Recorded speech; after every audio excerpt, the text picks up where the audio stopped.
So I'm watching the Federal Reserve meeting today, whether they're going to cut or hike interest rates. And this is a huge deal because the entire market pays attention to this. And one thing only comes to my mind lately when I'm watching these events. And, this is a several year phenomenon now. And that term is mass formation psychosis. So as you can see here, all the major indexes hit an all-time high today because of this news. The Federal Reserve is going to cut interest rates 3 times. And if you look right here, you'll see that the market was steadily going down right up until the time in October, for whatever reason, after 2 years of saying higher for longer, we have to crush inflation.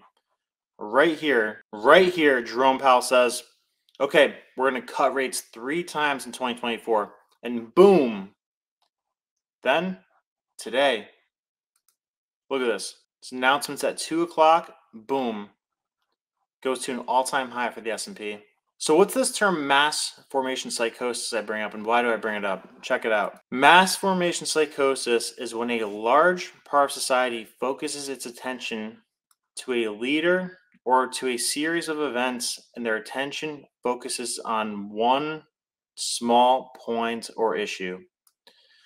Sounds kind of like when the entire stock market pays attention to what the chairman of the Federal Reserve says in regard to what they're going to do with interest rate policy and quantitative easing. What you have to understand about the Fed is that the Fed is all about psychology. Listen closely to the words that Jerome Powell uses when he speaks. Very soothing, calming words, like he's guiding the market nice and easily. And there's actually a term for it called forward guidance. Check this out. It's an actual central bank definition. So from Investopedia, what is forward guidance? Forward guidance refers to the communication from a central bank about the state of the economy and the likely future course of monetary policy. It is the verbal assurance from a country's central bank to the public about its intended monetary policy. Now, the reason why something like this is necessary in the first place is because markets have become so delicate and so dependent on the nice, gentle words the Fed uses. The Feds have to nicely, slowly, gently guide it in the direction they want it to go in. But so the weird thing here is that everybody's trying to figure out is, why was Powell so hard on the market? He went 5% interest rates from zero in less than 2 years. It's unprecedented pace of increasing interest rates. He was looking like he was ready to be ruthless with it, crush inflation.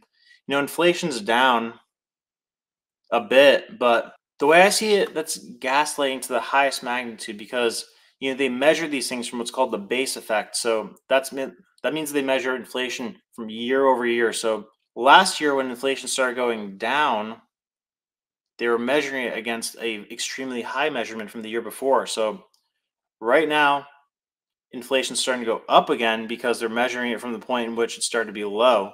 But again, the thing that everybody's trying to figure out is what made Powell pivot so hard. And if he's saying he's going to cut 3 times this year, that the economy is in good shape today, that GDP is growing, inflation's down, jobs are good, which jobs are not good, by the way.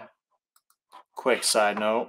This is an article by Zero Hedge saying the most ridiculous job report you've ever seen. So right here, you could see the green is part-time job gains in the past year. The red is full-time job gains in the past year. So this measurement they're using, where they're saying, oh yeah, the unemployment rate's only 3%, 3.5%, they count part-time jobs towards that.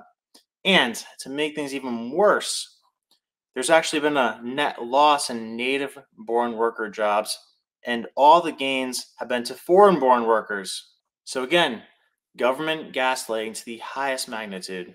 Now let's see what Powell had to say. No decision has yet been made on balance sheet reduction. So balance sheet reduction, that means quantitative easing versus quantitative tightening. He's bragging about how, yeah, we've let $1 trillion roll off of our balance sheet this year, which, if you don't know what that means, it means the amount of bonds the Federal Reserve is buying. Don't worry, I have a chart for you right here that shows the extent of this phenomenon that started really in a big way in 2008. So that's where we are right now. In 2008, we were at around 800 billion. Now we're at around 9 trillion. Yeah, we've let 9.5 trillion. We've let 1.5 trillion roll off the balance sheet, but he's not even committing to continuing this practice. So it's like he's already proactively seeing a crisis down the horizon. But another thing, again, why is he saying expect to see three rate cuts by the end of the year, but not doing any rate cuts right now? He said the same thing in the last two meetings. He said it in December and he said it in October. So why is he holding it in place and guiding the market to encourage them? Yeah, don't worry, we're going to cut rates soon. Don't worry about it. And the markets are buying it up. Do you know what would have happened today if he told them that they were going to hike rates? The S&P would have lost a couple hundred points, probably 20%. All these cryptos would have gotten obliterated. So, for somebody who is ready to be so hawkish, and hawkish means hard in the market, Powell looked like he was locked and loaded, ready to go and crush inflation. But now his temperament is making me think that he sees something extremely concerning on the horizon. And George Gammon brings this up a lot, that many of the European countries, Japan, a lot of the Asian countries, they're all heading into a recession. And there's never been a time in history where they've been in a recession and the United States is not. So it's quite possible that Powell seems a recession, if not a depression, on the horizon. And it's also quite possible that he does not want to let this happen before the election. I know that was a lot, but this is a massive decision by the Fed, and I think they are gaslighting everybody. And honestly, I think the market's being played by the Fed right now. And this creates the question, are we better off without a central bank, or do we need a central bank?